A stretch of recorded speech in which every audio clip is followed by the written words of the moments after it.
Tout. Définition. Expiration brusque, bruyante et saccadée. Elle peut être volontaire ou réflexe. Stimulation des zones tissuigènes, faisant suite à une expiration profonde. Deux grands cadres doivent être envisagés. Toux aiguë et toux chronique. La toux aiguë est fréquente en rapport avec une infection ORL ou trachéobronchique, souvent virale avec fièvre inconstante, une inhalation toxique, corps étranger chez l'enfant ou troubles de déglutition ou avec une pathologie pleuropulmonaire.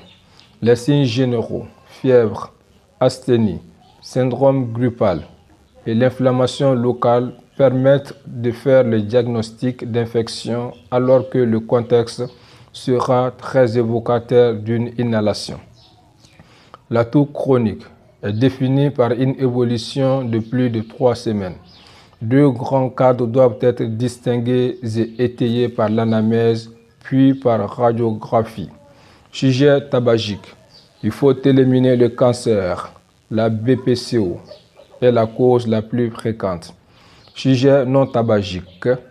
Il existe 4 diagnostics principaux sur la radiographie thoracique et normale.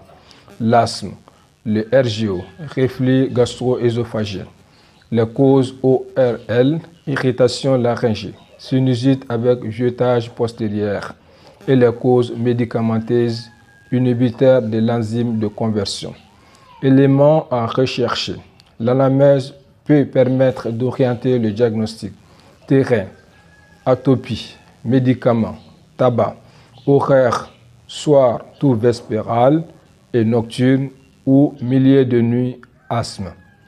Début de nuit, insuffisance cardiaque. Postprandial et positionnel, reflux gastro-œsophagien. Matin, dilatation de bronches ou bronchopneumopathie chronique obstructive. Circonstances déclenchantes, positionnelles, RGO, pathologie pleurale. Après efforts, asthme ou insuffisance cardiaque. Exposition allergénique, lieu de travail, contact avec animal, asthme.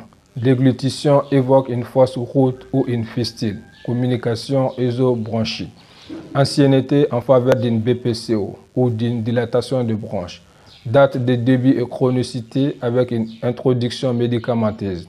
Timbre particulier. Toux bitonal évoque une paralysie unilatérale des cordes vocales, notamment dans les cancers bronchopulmonaires. Toux rauque, irritation laryngée.